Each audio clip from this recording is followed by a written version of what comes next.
Good day, I am Natalie Kate Galliner and I'm going to report about social-emotional development of primary schoolers.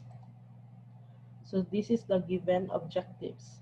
To identify the different characteristics of primary school-age children in this stage of development. To discuss the different factors that affect the social-emotional growth of primary schoolers. Introduction. The theorist Erik Erikson formulated 8 stages of a man's psychosocial development. Each stage is regarded as a psychosocial crisis, which arises and demands resolution before the next stage can be achieved. Preschool children belong to the fourth stage of Erikson's psychosocial stages. Here, children have to resolve the issue on industry versus inferiority. So mo ni siya ang Erik Erikson's fourth stage of psychosocial development, which the children will face industry inferiority, which is the psychosocial crisis that the children will have to resolve in this stage. So industry refers to a child's involvement in situations where long patient work is demanded of them. Inferiority is the feeling created when a child gets a feeling of failure when they cannot finish or master their schoolwork. In this stage, children most likely have begun going to school. School experiences become the priority, with children so busy in doing schoolwork. So encouragement of parents and teachers helps to build a child's sense of self-esteem, confidence, and ability to interact positively in the world.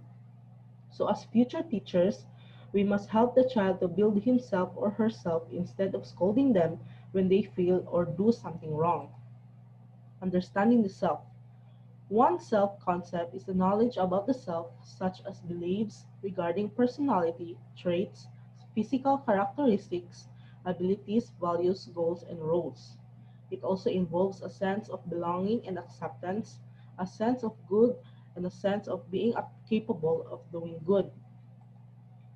Healthy self-concept means and believes that he can do as well and feels accepted by his family and friends.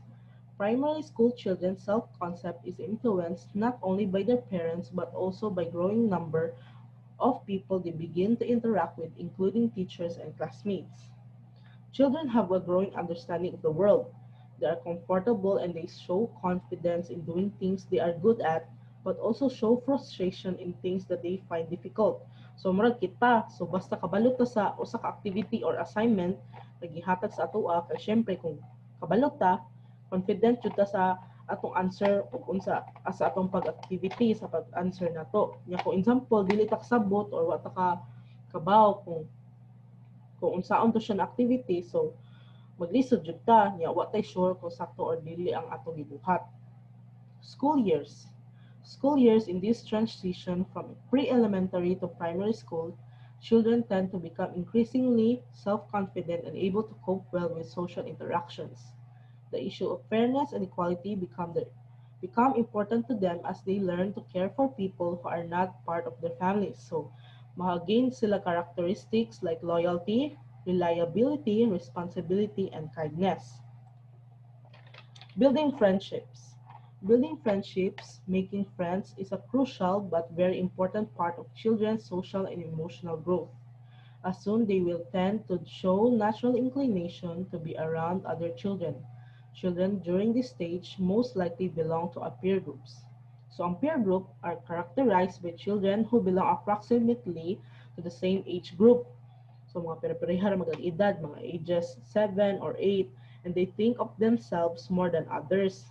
So, inan ang mga idara, so maghunahuna agyap man sila silang self una bago sa others. But sometimes, kung magduwa sila as a group, so magduwa sila, pero na-joy time na ganahan sila na mo duwa or na sila time sa sila ra usa. So primary school children prefer to belong to peer groups of the same gender. Many children will use their surroundings to observe and mingle with other children. Some people will see this as an opportunity to make friends, while others remain a bit of loner. So naadyo tayo mabantayan sa usa ka preschool na or mga bata na naadyo sila yung mga miga-miga or mga migo-migo nila na kanang mga puro babae, mga puro lalaki. So naadyo uban na ma-out jud sila, mahimo silang loner kay was la kabaw kung asa sila ma-belong na peer group. Okay. Naman po ibang groups po kada mga bata kailang dili sila mo accept og mga bagong mga kuyog-kuyog nila mo sila apan anang peer groups anang edad. So antisocial behavior. Antisocial behavior, it usually begins in childhood and is characterized by violence like poking, pulling, hitting, or kicking other children when they are first introduced. So kani naman jay makita na mga palaaway ng mga bata, mga maldito o maldita. So instead nakasab-an nimo as a teacher imo siya i-guide to make friends and explain to them why that kind of behavior is not good. How parents and teachers help children to make friends. So expose the children to kid-rich environments like playgrounds, park kung asa yung mga daghan o bata, mga playhouse, inana.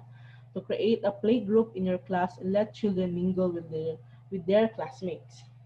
When your children hit another children, remind them that their behavior hurts others. Coordinate with the parents and teachers so that the children will have greater opportunity to interact with other children. So, plan with other parents and other teachers for their child to interact with other children. So, para dali ra dyan mo expand ang kuan pag friendship nila sa mga other classmates nila or other children. So, self-control. Once children reach school age, they begin to take pride in their capacity to exert effort. They like receiving feedbacks from their parents and teachers. This becomes a great opportunity for parents and teachers to encourage positive emotional responses from children by acknowledging their nature or their mature, compassionate behaviors. So, dapat jud ato jud encourage ang mga bata na ilang ipangbuhat kay sakto or dapat i-guide na to sila kung sayop ba ilang ibuhat or what they're doing is right or wrong. So dapat i-guide yun na to sila pirmi o i-encourage as a teacher or parents. So this is the end of my topic. Thank you for watching. So this is my references and this is my quote. Children learn as they play most. Importantly, in play, children learn how to learn.